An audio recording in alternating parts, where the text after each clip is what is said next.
जीतेगी, महेंद्र पार्टी जीतेगी, जीतेगी भाई जीतेगी, महेंद्र पार्टी जीतेगी, जीतेगी भाई जीतेगी, महेंद्र पार्टी जीतेगी, भाई जीतेगी, सुरेंद्र पार्टी जीतेगी, जीतेगी भाई जीतेगी, महेंद्र पार्टी जीतेगी, महेंद्र पार्टी जीतेगी, सुरेंद्र पार्टी जीतेगी भाई जीतेगी।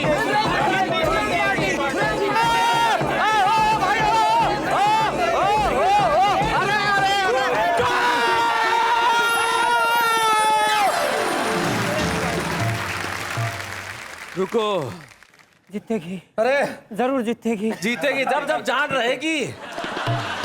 तो और जोर से बोला तो भाई साहब फिर कभी जीत क्या उठ ना पाओगे। आराम से, जीतेगी, आराम से, इनकी औरत इनको पीटेगी। अरे जीतेगी। फैसला हो जाएगा कि कौन जीतेगा, लेकिन अपने अपने स्थान पे जरा एक बार आप बैठ जाइए प्लीज। हिंदुस्तान के कविता के इतिहास में पहली बार ऐसा है कि ऐसा मंच सजा है जिसमें इधर जो महेंद्र पार्टी है उसमें देश के वो कवि हैं जो कि सारे के सारे महेंद्र हैं, और इधर जो सुरेंद्र पार्टी है उसमें देश के वो कवि हैं जो कि सारे के सारे सुरेंद्र हैं। पहली बार हम ऐसा एक मेगा एपिसोड पेश करने जा रहे हैं जिसमें आज के एपिसोड के अंदर सारे महेंद्र सुनाएंगे कविताएं और कल सारे सुरेंद्र सुनाएंगे कविता। लेकिन जैसा कि हमने आपको कहा था कि एक्स्ट्रा बहुत कुछ होने वाला है, कुछ ऐसे एक्स्ट्रा कवियों को आज हम लेके आएंगे जो एक्स्ट्रा ऑर्डिनरी है। लेकिन उसके पहले हम उन्हें बुला लेते हैं जो क्या है, खुद ही देख लीजिए।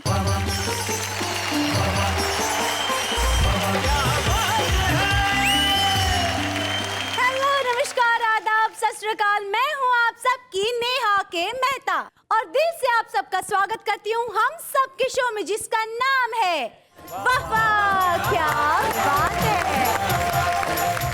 सबसे पहले हम ये देख लेते हैं कि आज हमारी महेंद्र पार्टी और सुरेंद्र पार्टी इस मंच पे क्या करने वाली हैं। मुझे देखकर लोग सोचते हैं कि इस आदमी ने किसी का कुछ नहीं खाया हो। और इधर देखिए महेंद्र राजनबी को, इसे देख कर लगता है इसने किसी का कुछ नहीं छोड़ा हो। हाय शर्माऊं किस किस को बताऊं, ऐसे कैसे मैं सुनाऊं सबको कि मेरे 6 घरवालियां, 6 घरवालियां, मेरे 6 घरवालियां, चाय पिलाऊं खाना खिलाऊं मांजू झूठी थालियां। इतना पतला कवि, जब वो तो मास्टर महेंद्र को तो मोटा मोटा कह के चिढ़ा रहा।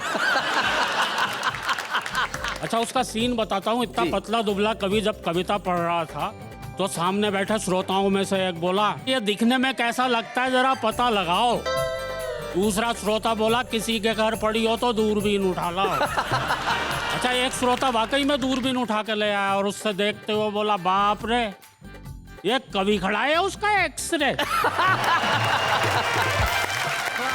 तुमने 10-10 लाख दिए हैं सैनिक की विधवाओं को, सोचा कीमत लौटा दी है वीर प्रसूता माओं को, यानी कीमत लौटा दी है वीरों की विधवाओं को। लो मैं 20 लाख देता हूं तुम किस्मत के हेटों को, हिम्मत हो तो मंत्री भेजें लड़ने अपने बेटों को, हिम्मत हो तो मंत्री भेजें लड़ने अपने बेटों को। लैंडलाइन के युग का सताया हूँ मैं, अच्छा, इसको मैं मुश्किलों से किया सामना।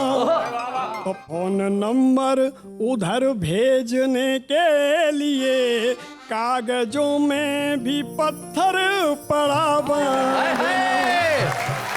ये काम है जुनून का, उस इश्क में सुकून का। चलते चलो चलते चलो चलते चलो, एक इश्क में चलते चलो। वाह।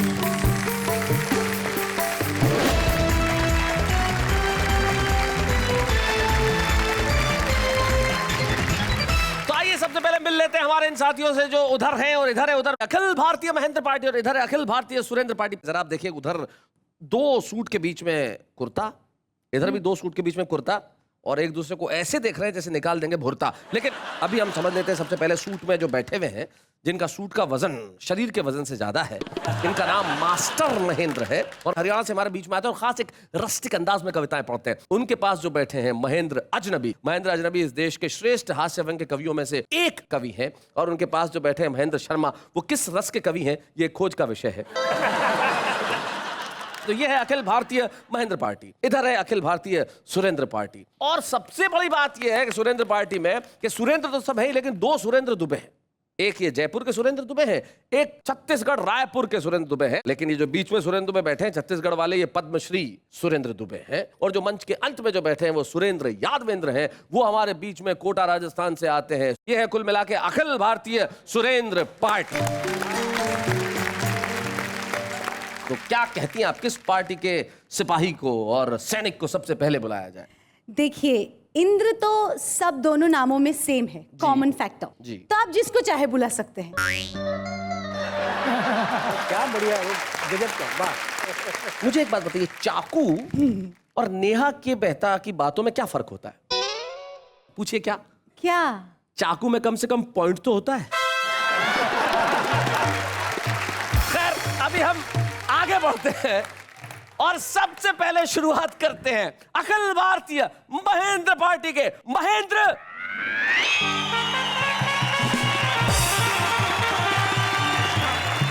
अरे शैलेश जी, कौन से महेंद्र को बुलाएंगे? तुम ही बताओ किसको बुलाएं? उसे बुलाते हैं जो इन सब में से ज्यादा तगड़ा कवि है। सुन लिया, बैठ जाओ। हैं? मैं चला।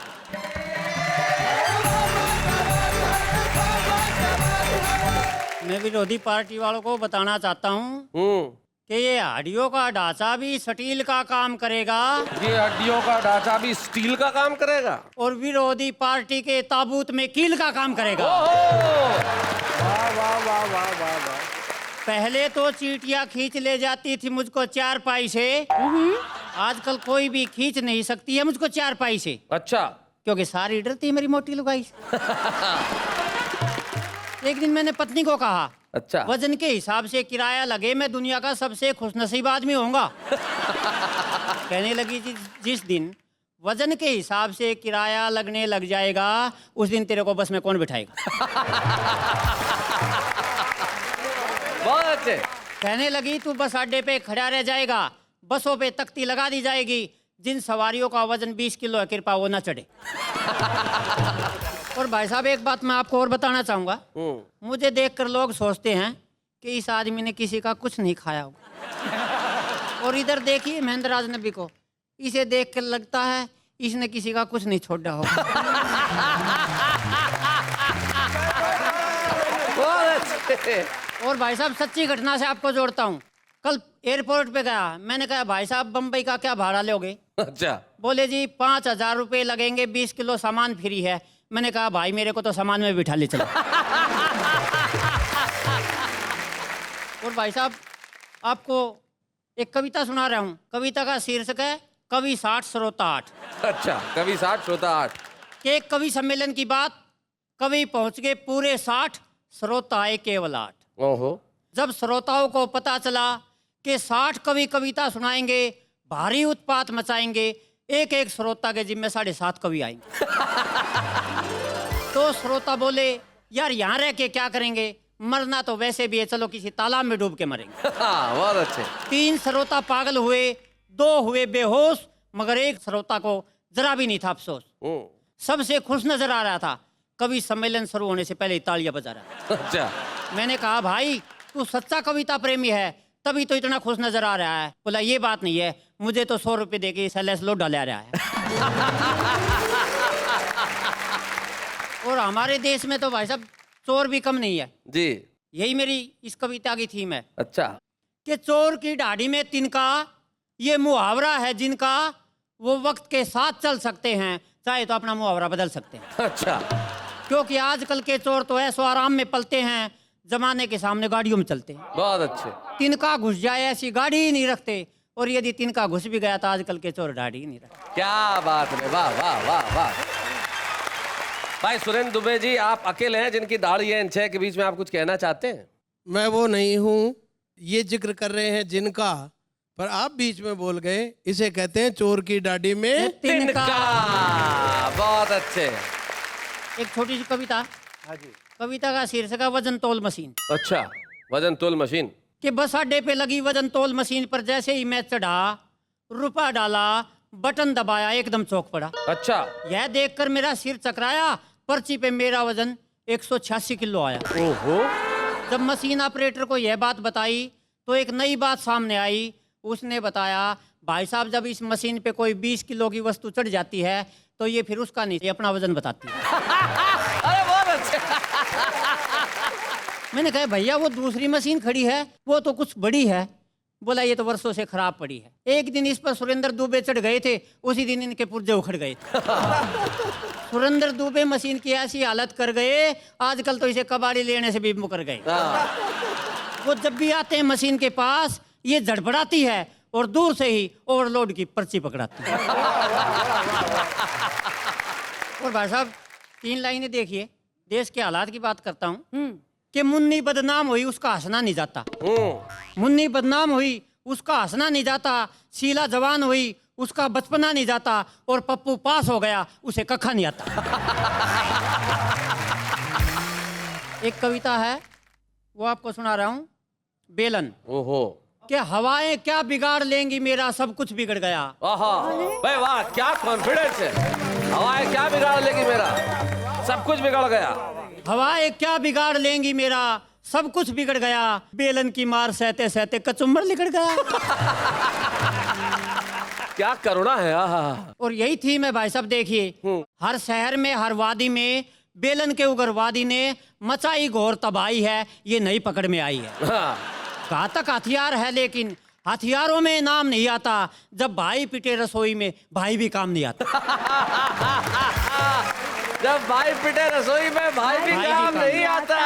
बेलन से पिट के आते हैं, रोते हुए क्लिनिक जाते हैं, वहां भी जुबान न खुलती है, खुद को रपट के गिरा बताते हैं।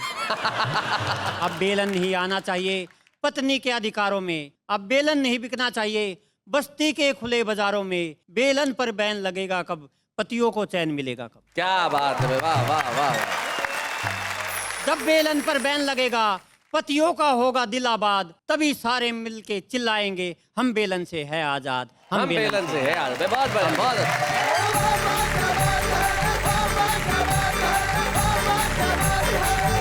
भाई बहुत अच्छे, बड़ा कमाल हो रहा है। मास्टर महेंद्र ने बेलन की व्यथा कथा सुनाई। देंगे, बड़े डरते हैं बीवी से, लेकिन बड़ा कमाल का काम करते थे, मतलब इनडायरेक्टली। एक बार ये बैंक गए अपनी पत्नी के साथ, उसी वक्त एक डकैत आ गया बैंक लूटने के लिए। डकैत ने बैंक लूटा और क्लर्क को देखा कि तूने मुझे लूटते हुए देखा है। उसने कहा हाँ। उसने उसे गोली मार दी, घुमा इनकी तरफ और बोले तुमने मुझे लूटते हुए देखा है। मास्टर महेंद्र बोला मैंने नहीं जी, मेरी लुगाई ने देखा है। ये होता है इनडायरेक्टली काम कर देना। तो हम इनडायरेक्टली काम करना आप छोड़ते हो, डायरेक्टली उसे बुलाते हैं जो कि कई डायरेक्शन से कविताएं लिखते हैं। और अखिल भारतीय महेंद्र पार्टी के आज के हमारे एक बड़े सिपाही है महेंद्र शर्मा।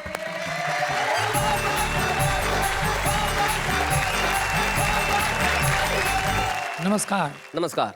चेतावनी, अच्छा, हमारे पार्टी के नेता को इस तरह घूर घूर देख रहे हो, निपटा देता हूँ। हाँ निपटा दो। सुरेंद्र पार्टी का एक नेता मंच पर चढ़कर बोला, खोल आदर्शों का झोला, मेरे देश में अत्याचार, अनाचार, व्याभिचार, भ्रष्टाचार, नशीले पदार्थों का अंधकार गुप है, प्रशासन बहरा है, लंगड़ा है, चुप है, मेरा देश किधर जा रहा है। मेरा देश किधर जा रहा है। सामने से भीड़ से एक व्यक्ति बोला, देश तो यही है पर तू कहीं जरूर जा रहा है। देश तो यही है पर तू कहीं जरूर जा रहा है, लगता है कुछ लेके आ रहा है। हाँ। नेता बोला, लोग मेरे भाषण पर हंस रहे हैं। तभी दूसरा बोला, भाषण पर नहीं, आपके कुर्ते पर हंस रहे हैं। वो बोला, कुर्ते में ऐसा क्या कर रखा है। बोला, शीशे में जाके देख, उल्टा पहन रखा है। बहुत अच्छे। एक टुकड़ा और देना चाहता हूँ जी, सुनिए। इस वाक्य को समझो, तुम इनके टुकड़ों पे पल रहे हो। सुनाना चाहता हूँ, सुनिए जी। एक व्यक्ति मंच पर बैठा लोगों को बुला रहा था, अपना जूता अपने सर पर ही घुमा रहा था। अच्छा। पास खड़े एक व्यक्ति से हम बोले, इसका ये सांस्कृतिक कार्यक्रम कब से चल रहा है। हाँ। वो बोला, तुझे क्या खल रहा है, ये ना ही किसी फिल्म का सीन है और ना ही फिल्म का अभिनेता है, असल में चुनाव में हारा हुआ ये एक बहुत बड़ा नेता है। अच्छा। असल में चुनाव में हारा हुआ ये एक बहुत बड़ा नेता है और ये जूता और कुछ नहीं, इनका चुनाव चिन्ह है। अगले चुनाव में भी ये लाभ उठा जाएगा, जीत गया तो जनता पर और हार गया तो खुद पर जूता बजाएगा, खुद पर जूता बजाएगा, खुद पर जूता बजाएगा। वैसे महेंद्र भाई, देश के लोग जो जनता है बेचारी तड़प रही है और जूता हाथ में लेना चाहती है। ऐसा ही हुआ, एक बार लंबी लाइन लगी हुई थी राशन की दुकान पे, मिलता ही नहीं आसानी से। इतनी लंबी लाइन लगी हुई थी कि एक आदमी बोले, यार मैं इस विभाग के मंत्री को घर जाके जूते मार के आता हूँ। हाँ। वो निकला और 1.5 मिनट में वापस आ गया। तो लोगों ने पूछा, इतनी जल्दी जूते भी मारा है। बोले नहीं नहीं, वहां जूते मारने के लिए इससे भी लंबी लाइन। ये हालात है इस देश के साहब, लेकिन आप क्या कहना चाहते हैं? एक डॉक्टर का क्लिनिक पर बोर्ड पर लिखा था रात का डॉक्टर। अच्छा। हमने पूछा लोग आपको रात का डॉक्टर कहकर क्यों पुकारते हैं? वो बोला दिन में मक्खियां और रात को मरीज मारते हैं। बहुत अच्छे। देखिए ये दोनों पार्टी के नेता हैं, दरअसल में ये मुसीबत है जी। 3 मुसीबत इधर, 3 मुसीबत इधर और 3 मुसीबत इनके घर पे, 3 मुसीबत इनके घर पे, यानी 3 मुसीबत इधर, 3 मुसीबत इधर, 6 मुसीबत के लिए आप कह रहे हैं। और उस मुसीबतों की बात कर रहा हूं जो अदृश्य है लेकिन मैंने देखी। सुनाइए। हाय शर्माऊं, क्या स्वर है, वाह। शर्मा हूं। अरे वाह, महेंद्र शर्मा जी बहुत अच्छे। हाय शर्मा हूँ। मस्ती से सुनिए। हाँ। हाय शर्माऊं किस किस को बताऊं, ऐसे कैसे मैं सुनाऊं सबको कि मेरे 6 घर वालियां, 6 घर कि वालियां। मेरे 6 घर वालियां। चाय पिलाऊं, खाना खिलाऊं, चाय पिलाऊं, खाना खिलाऊं, मांजू झूठी थालियां। हाय शर्माऊं किस किस को बताऊं, ऐसे कैसे मैं सुनाऊं सबको कि मेरी 6 घर वालियां, मेरी 6 घर वालियां। पहली इधर से पहली घर वाली बड़ी है वो गुस्से वाली कि छाती पर चढ़ जाती है रूप धारण कर विकराली। ओहो। उसके आगे छोटी लागे, हाँ। उसके आगे छोटी लागे ऐसी वैसी गालियां। हाय शर्माऊं किस किस को बताऊं, ऐसे कैसे मैं सुनाऊं सबको कि मेरी 6 घर वालियां। कि मेरे 6 घर वाली। रुकिए, आगे खतरनाक मोड़ है। दूसरी बीवी है मोटी, अच्छा। असल में लगती है छोटी, फड़कती है बोटी बोटी, सटकती है 35 रोटी। सटकती है 35 रोटी। क्या सटकाइए भैया। सुनिए। पान चबा के मुझे रिझा के, ओए होए। पान चबा के मुझे रिझा के मांगे घर की तालियां।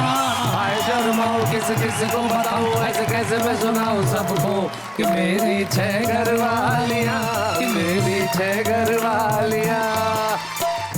तीसरी बीवी मस्तानी, नहीं कोई उसका सानी, बैठ गई लखनऊ के बस में पहुंच गई देखो हल्द्वानी।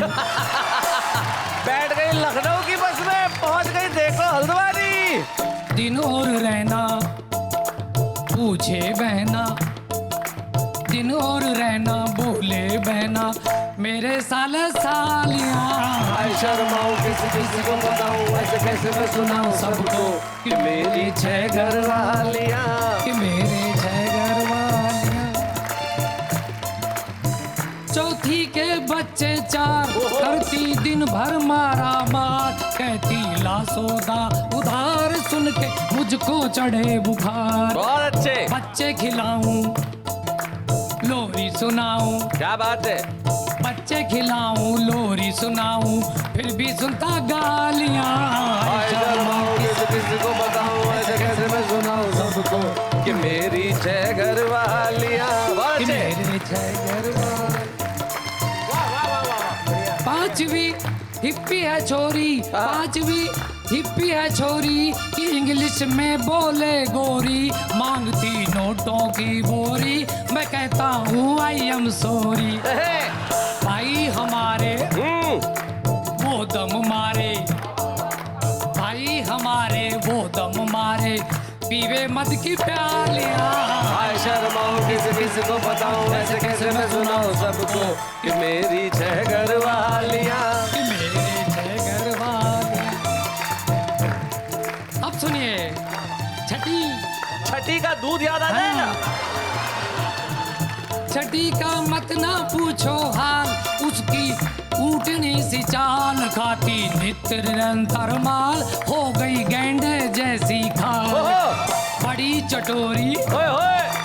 है वो गोरी, बड़ी चटोरी है वो गोरी, मेरा क्या दिवालिया।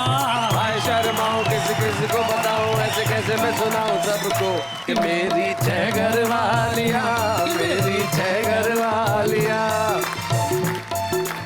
ये 6 फेरे थे।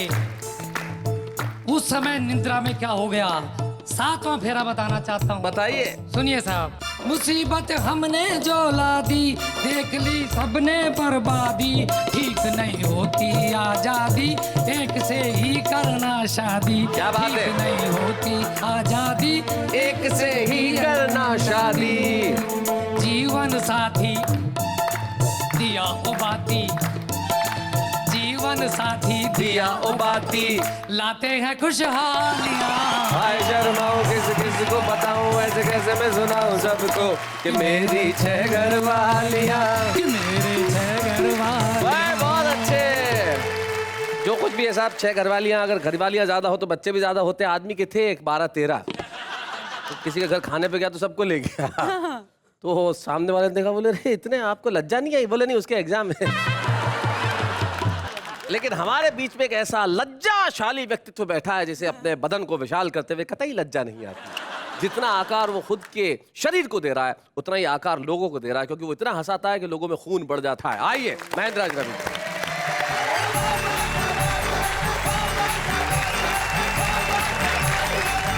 मैं तो सुरेंद्र पार्टी वालों से कहना चाहता हूँ कि उन्हें हमारी पार्टी को कुछ करने की ज़रूरत नहीं है। हमारी पार्टी तो वैसे ही काफ़ी कमज़ोर है।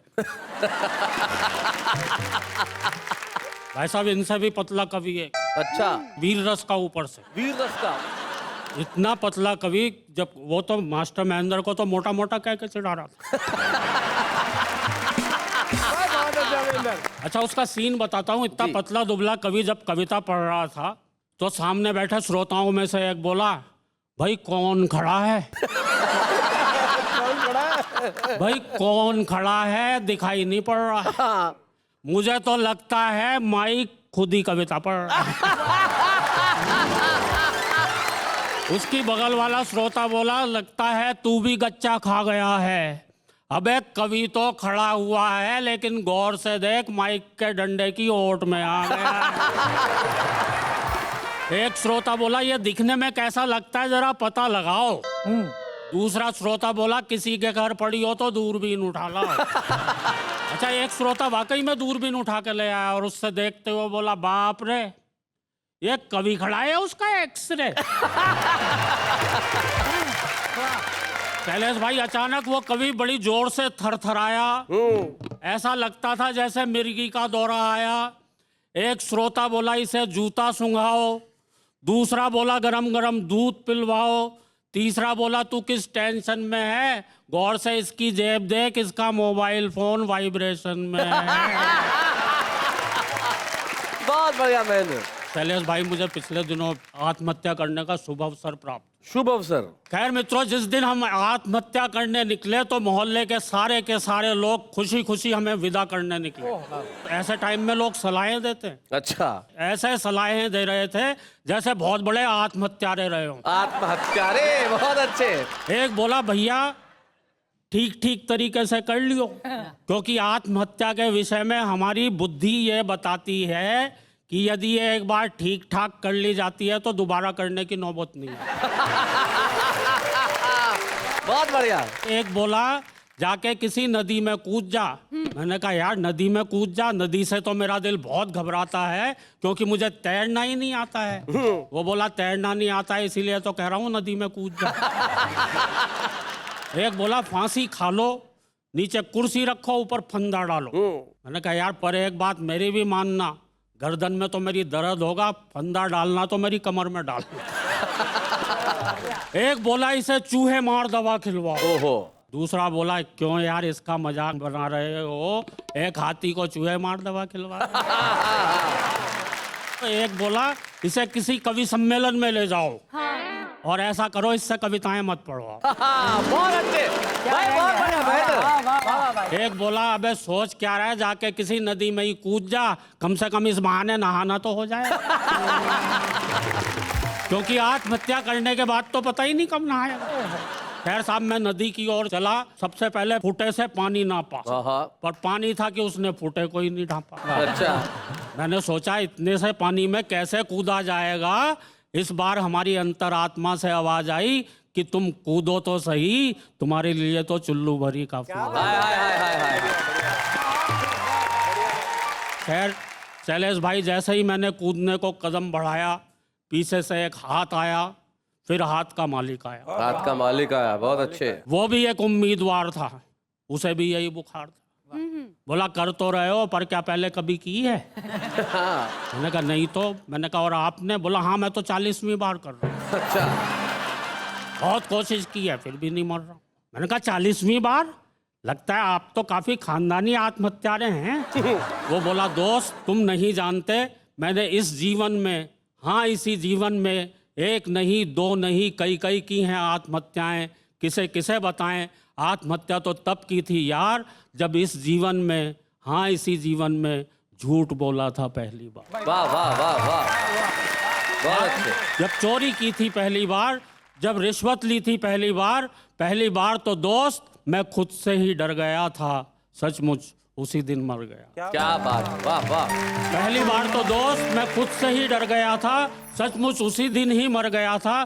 तब भी की थी जब बेची थी नकली दवाएं, मिलावटी चीजें, नकली शराब, कितनों का उजाड़ा सुहाग। दोस्त मैं जिंदा कहाँ हूँ, मैं तो मर चुका हूँ। अपनी ही नहीं अपनी आत्मा की भी हत्या कर चुका। क्या बात है, वाह वाह। अपनी ही नहीं अपनी आत्मा की भी हत्या कर चुका हूँ। मैं अपनी मौत से बहुत बहुत पहले मर चुका हूँ। इतना कह वो वहाँ से गायब हो, न जाने किधर गया।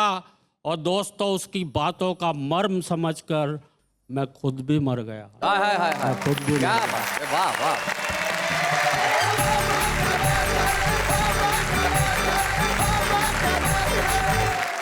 क्या बात है महेंद्र अजनबी, आपने जिस तरह से हास्य को लाके व्यंग के धरातल पर छोड़ा, तब मुझे बहुत साल पहले हुल्लड़ मुरादाबादी जी की पंक्तियां कुछ याद आई। वो कहा करते थे कि हर जगह लाइन से परेशान होकर एक आदमी आत्महत्या करने की उसने सोची और वो कुतुब मीनार पे कूदने के लिए चढ़ा, और जैसे ही कूदने के लिए उसने अपना कदम बढ़ाया, पीछे से एक हाथ आया और बोला भैया रुक जाओ, मेरा नंबर है, 2 अक्टूबर से खड़ा हुआ, 14 नवंबर है। जिस देश में आत्महत्या करने के लिए भी पंक्ति लगती हो, वहां पे उस देश में इन समस्याओं का अंत जाने कब होगा। लेकिन इस वक्त हम सिर्फ एक चीज का अंत कर रहे हैं, अरे हम इस सेगमेंट का अंत कर रहे हैं और तुरंत करते हैं वापस आने का काम। लेकिन इस वक्त एक अल्प विराम।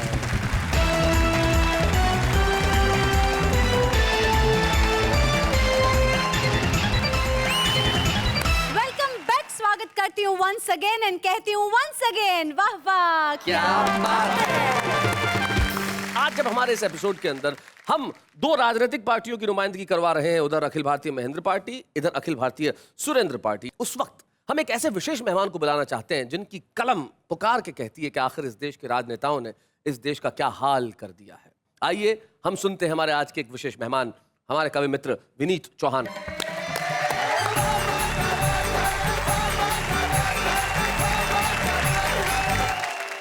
जब भारत आजाद नहीं था तब इतना बर्बाद नहीं था। क्या बात है, क्या बात। 67 साल के बाद जब इस मुल्क में हमारे ही सैनिकों के सर कट के आने शुरू हो गए और हमारी आंखों में लाल डोरे न उभरे, हम शांति के कबूतर उड़ाते रहे, तो मुझे लगा इस मुल्क में गुरु गोविंद सिंह के बाज उड़ाने का वक्त आ चला है। क्या बात। मैं वहीं से अपनी बात शुरू कर रहा हूँ जहाँ से देश की राजनीति खामोश होती है कि कब तक हम दोहराएंगे इस कायरता की भाषा को, कब तक हम ढोते जाएंगे हिंसा की परिभाषा को, कितना शीश झुकाएंगे हम आतंकी दरवाजों पर, कब तक मौन रहेंगे बोलो दिल्ली के आदेशों पर। अब तो उसने वीर जवानों के सर बढ़कर काट लिए और हमारे बड़बोलेपन के सब बाजू छांट दिए, तो फिर हमको भी उसकी ही सीमा तक बढ़ जाने दो, तो फिर हमको भी उसकी ही सीमा तक बढ़ जाने दो। अब तो आतंकी अड्डों तक सेना को चढ़ जाने दो, तो आतंकी अड्डों तक सेना को चढ़ जाने दो। कहाँ की सेनाएं कैसे चढ़ती?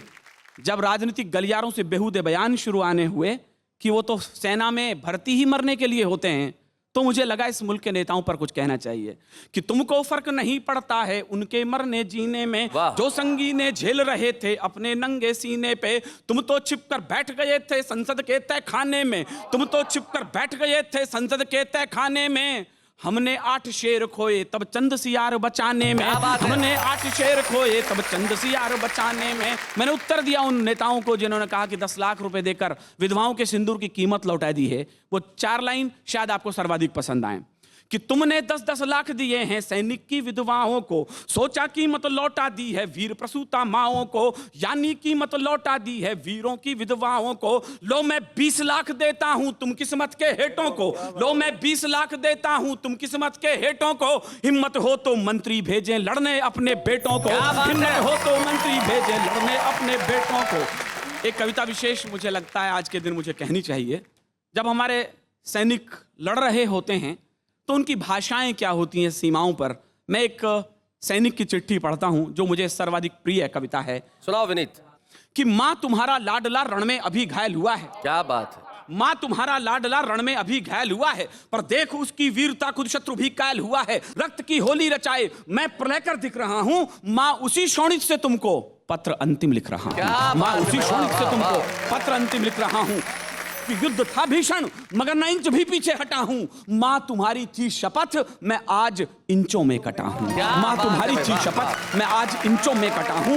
एक गोली वक्ष पर कुछ देर पहले ही लगी है, मां कसम दी थी जो तुमने आज मैंने पूर्ण की है। तो छा रहा है सामने लो आंख के आगे अंधेरा, पर उसी में दिख रहा है मां मुझे नूतन सवेरा। कह रहे हैं शत्रु भी मैं जिस तरह पैदा हुआ हूं, लग रहा है सिंघनी की कोख से पैदा हुआ, लग रहा है सिंघनी की कोख से पैदा हुआ हूं। तो ये न समझो मां कि मैं चिरनींद लेने जा रहा हूं। ये तो हर किसी ने कहा सैनिक चिर निद्रा में खो गया, मैंने एक पंक्ति में कोई नई बात कही है। ये न समझो मां कि मैं चिरनींद लेने जा रहा हूं, मैं तुम्हारी कोख से फिर जन्म लेने आ रहा हूं, मैं तुम्हारी कोख से फिर जन्म लेने आ रहा हूं। 2 पंक्ति पिता को लिखता है। मेरा मानना है कि वो क्षण सबसे ज्यादा नाजुक होता होगा जब पिता अपने बेटे की अर्थी उठाता होगा कि मैं तुम्हें बचपन में पहले ही बहुत दुख दे चुका हूं और कंधों पर खड़ा हो आसमां सर ले चुका हूं। तुम सदा कहते न थे ये ऋण तुझे भरना पड़ेगा, एक दिन कंधों पे मुझको ले तुझे चलना पड़ेगा। पर पिता वह भार अपना तनिक हल्का कर न पाया, तुम मुझे करना क्षमा मैं पितृऋण को भर न पाया, तुम मुझे करना क्षमा मैं पितृऋण को भर न पाया। ओ पिता यह प्रश्न मुझको आज तक भी खा रहा है, आज भी यह सुत तुम्हारे कंधों पर ही जा रहा है, आज भी यह सुत तुम्हारे कंधों पर ही। 2 पंक्ति भाई को लिखता है कि सुन अनुज रणवीर गोली बाह में जब आसमाई, भाई का भी याद आता है। सुन अनुज रणवीर गोली बाह में जब आसमाई, ओ मेरी बाईं भुजा उस वक्त तेरी याद आई, ओ मेरी बाईं भुजा उस वक्त तेरी याद आई। मैं तुझे बाहों से अब आकाश दे सकता नहीं हूं, लौट कर भी आऊंगा विश्वास दे सकता नहीं हूं, पर अनुज विश्वास रखना मैं नहीं थक कर पड़ूंगा। तुम भरोसा पूर्ण रखना सांस अंतिम तक लड़ूंगा, तुम भरोसा पूर्ण रखना सांस अंतिम तक लड़ूंगा। अब तुम्ही को सौंपता हूं बस बहन का ध्यान रखना, जब पड़े उसको जरूरत वक्त पर सम्मान करना। तुम उसे कहना कि रक्षा पर्व जब भी आएगा भाई अंबर में नजर आशीष देता आएगा। तुम उसे कहना कि रक्षा पर्व जब भी आएगा भाई अंबर में नजर आशीष। अंतिम पंक्ति पत्नी से कहता है। मेरी मान्यता है कि हमारे यहाँ पर 7 फेरे लेने के बाद पत्नी 7 जन्मों की यात्री हो जाती है, बस उसी की पीड़ा को मैंने व्यक्त किया अंतिम पंक्तियों में। अंत में तुमसे प्रिय मैं आज भी कुछ मांगता हूं, अंत में तुमसे प्रिय मैं आज भी कुछ मांगता हूं। है कठिन देना मगर निष्ठुर हृदय हो मांगता हूं कि तुम अमर सौभाग्य की बिंदिया सदा माथे सजाना, तुम अमर सौभाग्य की बिंदिया सदा माथे सजाना। हाथ में चूड़ी पहनकर पांव में मेहंदी रचाना। तुम नहीं वैधव्य की प्रतिमूर्तिया की साधिका हो, तुम नहीं वैधव्य की प्रतिमूर्तिया की साधिका हो, तुम अमर बलिदान की पुस्तक की पहली भूमिका हो, तुम अमर बलिदान की पुस्तक की पहली भूमिका हो। जानता हूं बालकों के प्रश्न को सुलझे ना होंगे, सैकड़ों ही प्रश्न होंगे जिनमें वे उलझे तो होंगे। पूछते होंगे कि पापा हैं कहां कब आएंगे, और हमको साथ लेकर घूमने कब जाएंगे। पापा हमको छोड़कर जाने कहां बैठे हुए हैं, क्या उन्हें मालूम है कि उनसे हम रूठे हुए हैं, क्या उन्हें मालूम है कि उनसे हम रूठे हुए हैं। तो तुम उन्हें समझाना क्यों जिद पे अड़ जाते नहीं हैं, और ज्यादा जिद करते हैं उनके पापा घर आते नहीं हैं, ज्यादा जिद करते हैं उनके पापा घर आते नहीं हैं। अंतिम 2 पंक्ति पढ़ता हूं, मैं भी आपसे विदा लेता हूं, सैनिक भी आपसे विदा लेता है, शायद सबसे अच्छी पंक्ति है। सप्तपद की यात्रा से तुम मेरी अर्धांगिनी हो, सप्तपद की यात्रा से तुम मेरी अर्धांगिनी हो। 7 जन्मों तक बजोगी तुम अमर वैरागिनी हो, 7 जन्मों तक बजोगी तुम अमर वैरागिनी हो। इसलिए अधिकार तुमसे बिन बताए ले रहा हूं, मांग का सिंदूर तेरा मातृभू को दे रहा हूँ। वाह वाह वाह वाह वाह। विनीत चौहान, आप यहाँ आए इसके लिए बहुत बहुत शुक्रिया और आपने एक श्रेष्ठ कविता हमको दी। क्या बात, वाह, थैंक यू।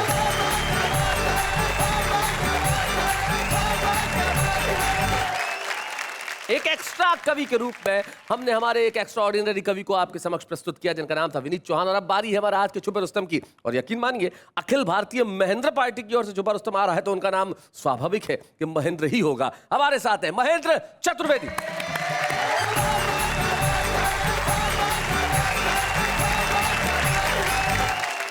मैं महेंद्र चतुर्वेदी आप सभी को नमस्कार करता हूं साहब जी। मुक्तक देखिएगा कि भेड़िए लंच में सादा पुलाव लाए हैं, बहुत अच्छे।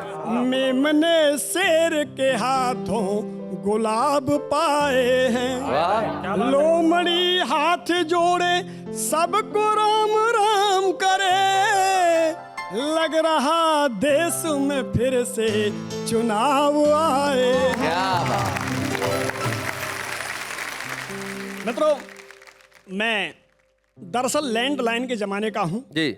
और उस लैंडलाइन के युग की व्यथा कथा मैं आपको सुना रहा हूं इस गीत के माध्यम से जी। सुनिएगा सर। लैंडलाइन के युग का सताया हूं मैं, अच्छा। इसको मैं मुश्किलों से किया सामना, फोन नंबर उधर भेजने के लिए कागजों में भी पत्थर पड़ा बांधना, कौन रोजाना सबको मिलाता रहा जिसके घर होने की जब थी संभावना, और मम्मी पापा जी उनके विलन बन गए, पूरी होने नहीं दी मेरी कामना। बाद मुद्दत के एक रोज घंटी बजी, दिल ने समझाया होगी कोई रांझना, और मेरे कानों में मिश्री सी घुलने लगी, बोली पहचानो मुझको मेरे साजना। क्या बात है। दिल उछल कर खुशी से हलक में फंसा, दोनों हाथों से उसको पड़ा थामना, और नाम नंबर लिखा था कहाँ फोन पर, कितना मुश्किल था अब उसको पहचानना। लेकिन साहब, एक कवि क्या जवाब देता है देखिएगा इन लाइनों में कि कामिनी हो तुम्ही, दामिनी हो तुम्ही, कल्पना हो तुम्ही, तुम हो आराधना, और तुम हो कविता मेरी, तुम हो सविता मेरी, तुम मेरी वंदना हो मेरी साधना। क्या बात है। लेकिन साहब, बस यही मेरी व्यथा कथा थी। 4 लाइनों में सुन लीजिएगा कि तम तमा कर के बोली वो सुन बावले, आ गई सब समझ में तेरी भावना, और नाम सखियों के गिनवा दिए हैं सभी, बस मेरा नाम तुझको रहा याद ना। क्या बात है भाई। ये हमारे आज के छुपे रुस्तम जो अखिल भारतीय महेंद्र पार्टी की ओर से थे। लैंडलाइन के जमाने के हैं, उस जमाने में तो इन्हें इनकी प्रेमिका नहीं मिली, लेकिन चिंता मत कीजिए, आपकी प्रेमिका की व्यथा की वजह से आज आप कुछ पा रहे हैं, वो है हमारे छुपे रुस्तम की ट्रॉफी। आइए मिलकर एक ट्रॉफी देते हैं महेंद्र चतुर्वेदी। बच्चे हैं या बूढ़े हैं, नर है या नारी है, हंसी देने वालों के सब ही आभारी है, कविता सुनाने वाले अब सबके साथ है। एक और एक्स्ट्रा चीज हम करने जा रहे हैं जिसमें आपको बड़ा ही आनंद आएगा। वो एक्स्ट्रा क्या है बता दूं? नहीं नहीं नहीं नहीं नहीं नहीं, ऐसे नहीं। प्रतीक्षा करने का कीजिए काम, क्योंकि इस वक्त हम ले रहे हैं एक अल्प विराम।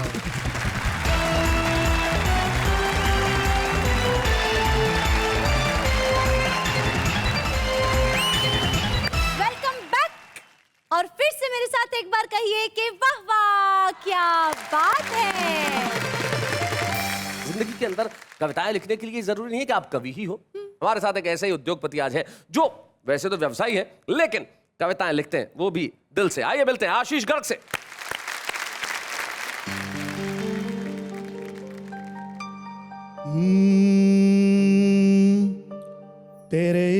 इश्क की पनाह में मेरी जिंदगी चलती रहे। वाह वाह वाह।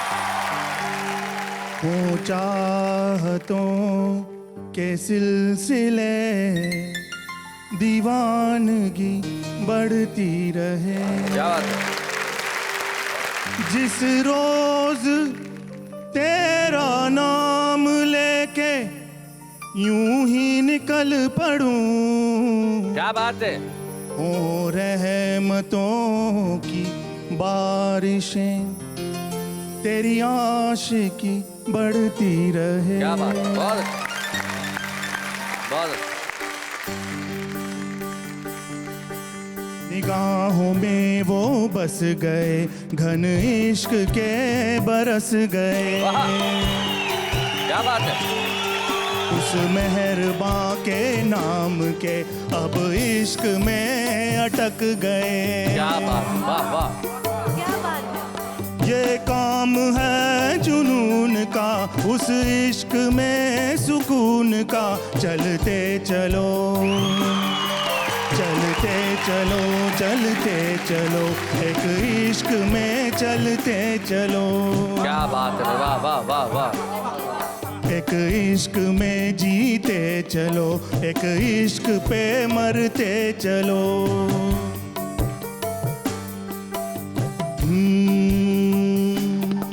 कुर्बानियों के सिलसिले दर बदर चलते रहे। क्या बात है। परवाने वीर इश्क के उस इश्क पे जलते रहे। ये काम है उस इश्क में, क्या बात है। ये काम है जुनून का, एक इश्क में सुकून का। चलते चलो चलते चलो, एक इश्क में चलते चलो, एक इश्क में जीते चलो, एक इश्क पे मरते चलो। Thank you Ashish. Thank you very much. Thank you Ashish. क्या बात है। आशीष दत्त ने साबित कर दिया कि जिंदगी की किसी भी राह में आप चले, लेकिन आप चलते चलो तरह के गीत लिख सकते हैं। बहुत खूबसूरत ढंग से उन्होंने सुनाया, लेकिन हम भी चल रहे हैं। सैटरडे चला गया पर सुरेंद्र पार्टी अभी बाकी है। मिलते हैं कल रविवार को, जब सुरेंद्र पार्टी के लोग अपनी ओर से कुछ ना कुछ कहेंगे और आप कहेंगे वाह वाह क्या बात है।